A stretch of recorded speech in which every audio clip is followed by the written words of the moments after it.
Seorang samurai selalu dihormati karena kesetiaannya. Pedangnya yang tajam seperti hukum di Indonesia yang selalu patuh pada penguasa. Film ini bercerita tentang mantan samurai elit yang mengobrak-abrik satu bangsawan karena ketidakadilannya yang membuat keluarganya harus kehilangan nyawa.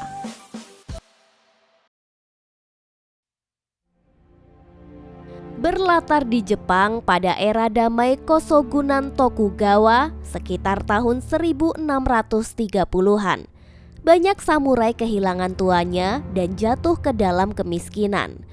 Cerita ini dibuka ketika Hanshiro, seorang ronin atau samurai tanpa tuan, datang menghadap Kageyu Saito, seorang petinggi di kediaman klan Yi yang terpandang. Tanpa basa-basi, dia mengajukan permohonan untuk diizinkan melakukan seppuku atau harakiri. Itu adalah sebuah ritual mengakhiri hidup dengan terhormat.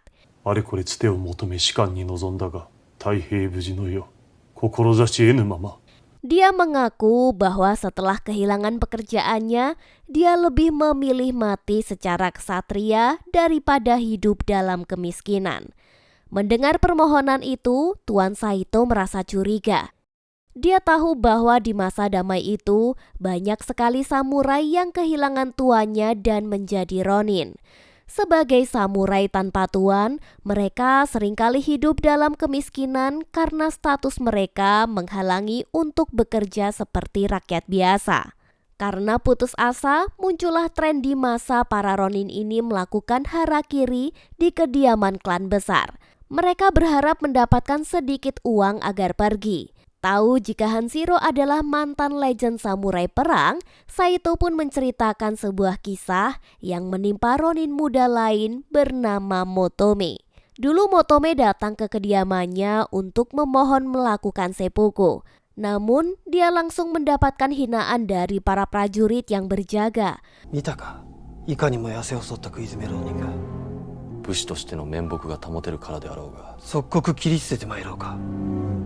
Mereka menganggapnya tidak lebih dari pengemis yang mencoba peruntungan. Kabar itu pun sampai ke telinga para petinggi klan, termasuk seorang samurai senior bernama Hokoruko Omadaka. Mereka mencurigai ini hanyalah akal-akalan Motome supaya mendapatkan belas kasihan dan mendapatkan uang. Belakangan ini banyak ronin miskin yang meniru trik serupa dan banyak ronin yang berhasil mendapatkan pekerjaan setelah mengancam akan mengakhiri hidup. Mereka beramai-ramai mendatangi kediaman para bangsawan dan pura-pura akan melakukan harakiri. 今流行りの狂言切腹に相違ござりません。狂言切腹？さようで、当家にこのような輩が二度と来ぬよう、それなりの対処をいたしませんと。Karena khawatir semakin banyak yang akan memanfaatkan kebaikan klan, para petinggi membuat keputusan yang kejam. Mereka akan menjadikan Motome sebagai contoh. Jika memang ada samurai yang datang dengan niat mengakhiri hidup, maka mereka tidak akan segan-segan mengizinkannya dan untuk benar-benar melakukan harakiri. Tanpa menunggu lama, Motome diberi pakaian putih khusus untuk ritual seppuku. Dia sangat terkejut saat menyadari bahwa klan Yi menanggapi permohonannya dengan serius.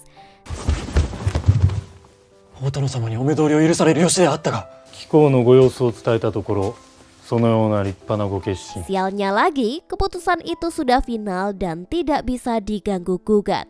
Keadaan menjadi lebih parah ketika para samurai menyadari bahwa Motome tidak membawa pedang aslinya. Kini dia bersujud memohon perpanjangan waktu, namun permintaannya ditolak mentah-mentah. Kini Motome terduduk pasrah di tengah halaman, dikelilingi oleh para prajurit klan. Tuan Kageyu Saito menunjuk beberapa samurai senior untuk menjadi saksi sekaligus algojo. 見届け人に松崎隼人の将、世話人に川辺馬之助が相務め。ではよろしいかな。Motome pun meminta penundaan 1 hari lagi. Tapi sebagai gantinya, dia justru diberi sepasang pedang bambu dan diperingatkan untuk mengakhiri hidupnya saat itu juga. Sebelum memulai, Motome sempat mengajukan permintaan terakhirnya, yaitu uang sebesar 3 ryo untuk pengobatan istri dan anaknya. 病に伏せっております妻子を医者に見せたい。どうか3両お願いいたす。 Tak banyak waktu yang tersisa. Semua mata menyaksikan Motome yang mulai mengangkat pedang bambunya. Dengan putus asa, berkali-kali dia mencoba menusukkan bilah bambu yang tumpul itu ke perutnya. Pemandangan yang mengerikan dilihat banyak orang. Pedang itu perlahan mengoyak perutnya dalam penderitaan yang luar biasa. Omodaka dan yang lain hanya memerintahkannya untuk terus lanjut sampai dia benar-benar mati.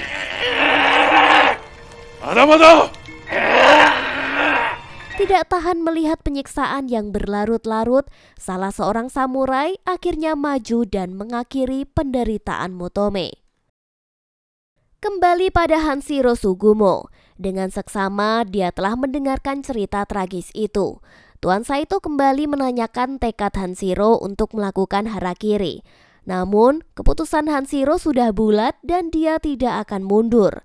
Dia juga menolak mengenakan pakaian ritual yang disediakan dan memilih untuk mati dengan bajunya sendiri yang sudah lusuh. Disinilah Hanshiro sekarang. Dia duduk di pelataran, dikelilingi prajurit dalam posisi yang sama seperti Motome menjelang kematiannya. Ketika Tuan Saito mulai membacakan nama-nama samurai yang akan menjadi algojonya, Hanshiro mengajukan sebuah permintaan terakhir. Dia hanya mau satu orang yang menjadi algojonya, yaitu Hikokuro Omodaka. Omodaka Hikokuro dono ni onegai shitai. Omodaka ni? Namun permintaan itu menjadi masalah baru. Saat dicari, Omodaka tidak ada di kediaman itu. Tak hanya dia, 2 samurai lainnya yang menjadi algojo Motome juga telah menghilang secara misterius.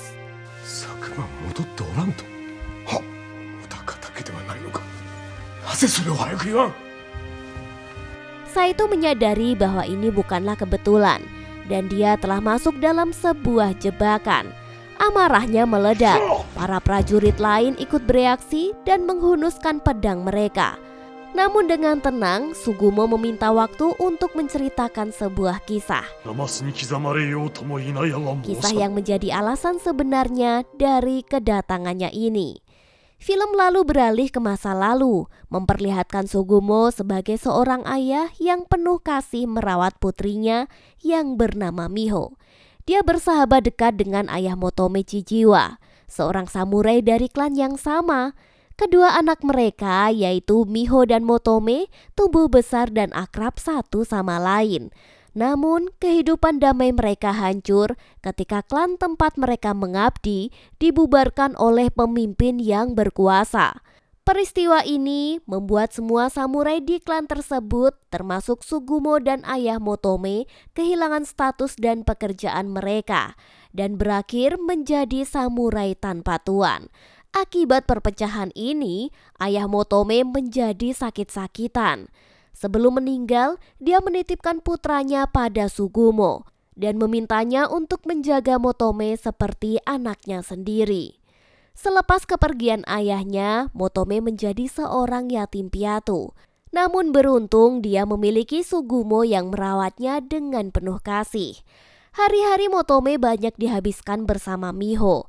Sementara itu, Sugumo kini mencari uang sebagai pengrajin payung kertas. Melihat kerasnya perjuangan Sugumo, Motome bertekad untuk bisa mendapatkan pekerjaan yang layak saat dia dewasa nanti. Tahun demi tahun berlalu, hingga pada tahun 1630, Miho dan Motome telah tumbuh menjadi dewasa. Motome menjadi seorang pria cerdas yang dihormati. Dia mencari nafkah seadanya dengan mengajar anak-anak di desa. Melihat kebaikan Motome dan putrinya yang saling menaruh rasa, Sugumo memutuskan untuk meminta Motome yang menikahi anaknya. Miho, moratte kureru ka? Imada, Roro no Mi. Awalnya, Motome dengan rendah hati menolak. Dia merasa tidak punya pekerjaan yang layak sehingga ragu bisa menghidupi Miho. Namun bagi Sugumo, kesediaan dan sifat baik Motome sudah lebih dari cukup.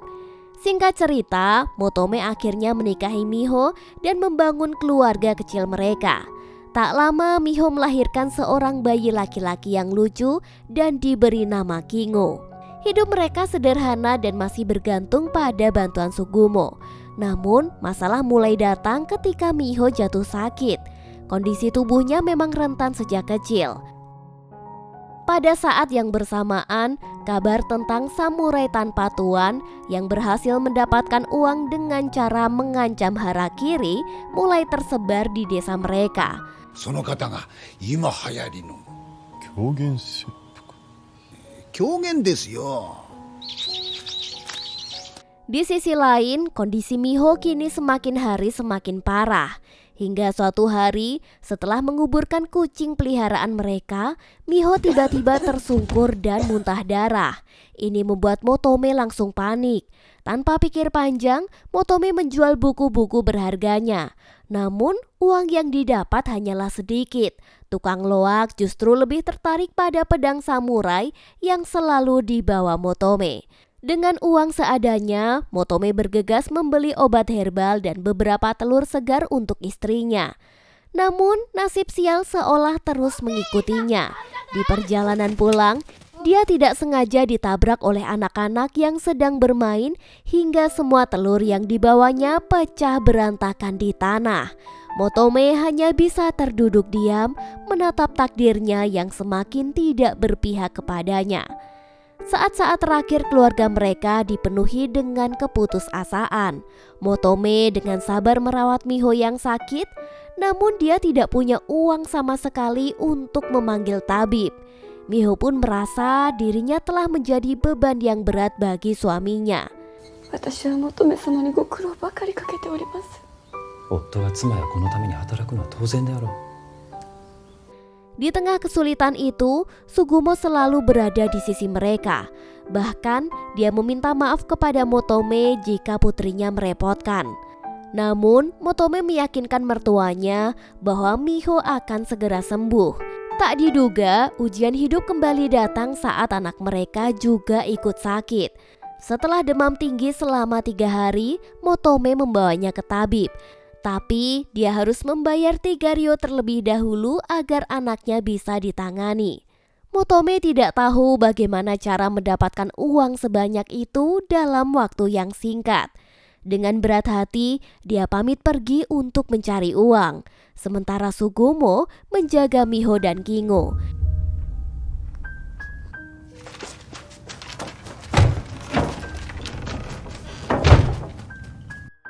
Keadaan di rumah semakin mengenaskan.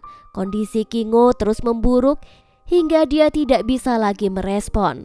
Hari menjelang malam, namun Motome belum juga pulang. Tak lama kemudian, Kingo akhirnya tidak tertolong dan menghembuskan nafas terakhirnya. Kesedihan Miho dan Sugumo pun pecah seketika, terutama Miho yang terus menyalahkan dirinya sendiri. Ketika tangis mereka belum juga reda, beberapa samurai dari klan Lee datang. Alih-alih Motome yang kembali membawa uang, mereka justru membawa pulang jasad Motome yang sudah tidak bernyawa setelah melakukan ritual harakiri. Dengan perlahan Sugumo membuka kain yang menutupi jasad menantunya. Para samurai itu kemudian memberikan uang senilai 3 ryo yang diminta Motome sebelum meninggal. Namun saat Sugumo menemukan pedang yang digunakan Motome, amarahnya langsung meledak. Pedang itu terbuat dari bambu. Dia sadar betapa menantunya telah dipermalukan dan disiksa hingga mati. Dia lalu mencegat para samurai itu dan menuntut penjelasan. Namun mereka tidak bisa berkata banyak. Sementara itu, Miho yang telah kehilangan anak dan suaminya di hari yang sama meratapi jasad Motome dengan pilu. Merasa tidak ada lagi yang tersisa dalam hidupnya, dia akhirnya memilih untuk mengakhiri hidupnya juga, menyusul suami dan anaknya.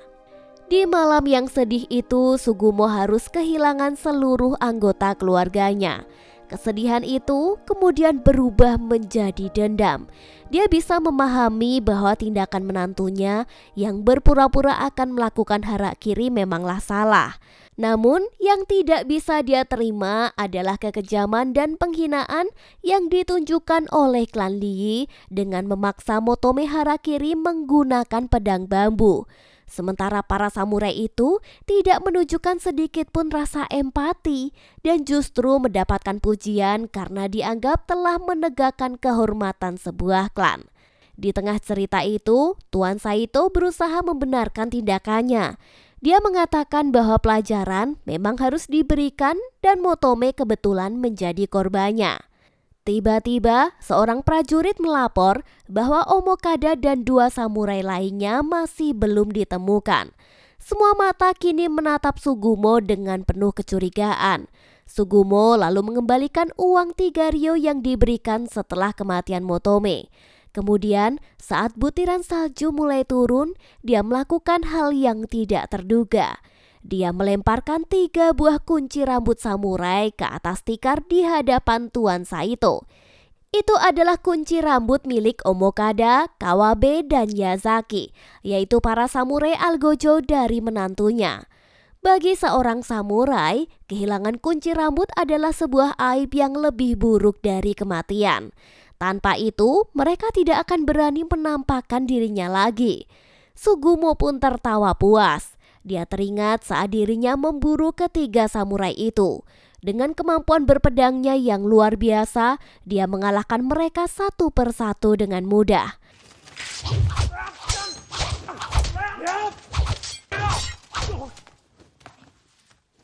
Namun dia tidak mengincar nyawa mereka. Tujuannya memanglah hanya memotong kunci rambut itu. Tindakan Sugumo itu menyulut amarah Tuan Saito. Para prajurit klan segera mengepung Sugumo. Sugumo lalu menarik pedangnya. Seketika aura membunuhnya terpancar dan dia datang sebagai samurai elit sejati. Di tengah hujan salju, Sugumo seorang diri melawan puluhan prajurit yang menyerangnya. Meskipun kalah jumlah, keahlian berpedangnya berhasil menumbangkan banyak lawan.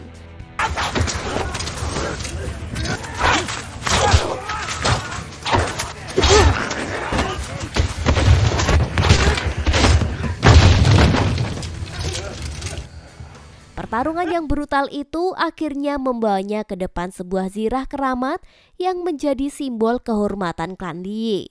Sugumo lalu menarik zirah kebangsaan klan itu hingga hancur. Setelah semua pertarungan itu, dia berkata bahwa hidupnya selama ini hanyalah penantian dari satu musim semi ke musim semi berikutnya. Tubuhnya terluka parah dan kelelahan. Sugumo akhirnya tersungkur. Klan Lee yang sudah tidak peduli lagi dengan kehormatan sebagai samurai akhirnya menggunakan senjata api untuk menghabisinya. Di saat terakhirnya, Sugumo teringat kenangan manis saat cucunya lahir. Dia membayangkan wajah bahagia Miho dan Motome. Perlahan, bayangan itu bersamaan dengan nafas terakhirnya. Beberapa waktu kemudian, seorang pencatat sejarah dari klan Yi terlihat sedang menulis laporan resmi harian. Untuk menjaga nama baik klan, sebuah kebohongan besar pun ditulis. Laporan itu menyatakan bahwa Hanshiro Sugumo telah meninggal secara terhormat dengan melakukan seppuku. Laporan itu juga mencatat bahwa 3 samurai, Omodaka, Kawabe, dan Yazaki telah meninggal dunia karena sakit. Kenyataannya, mereka terlalu malu untuk muncul kembali setelah kunci rambut mereka dipotong dan memilih untuk mengakhiri hidupnya. Film pun berakhir dengan memperlihatkannya kediaman klan Lee yang kembali tenang dan pulih seperti sedia kala. Seluruh kebenaran tentang pemberontakan satu orang demi keadilan kini telah terkubur, ditutupi oleh sejarah palsu yang ditulis oleh pemenang demi menjaga citra kehormatan mereka. Dan film pun tamat.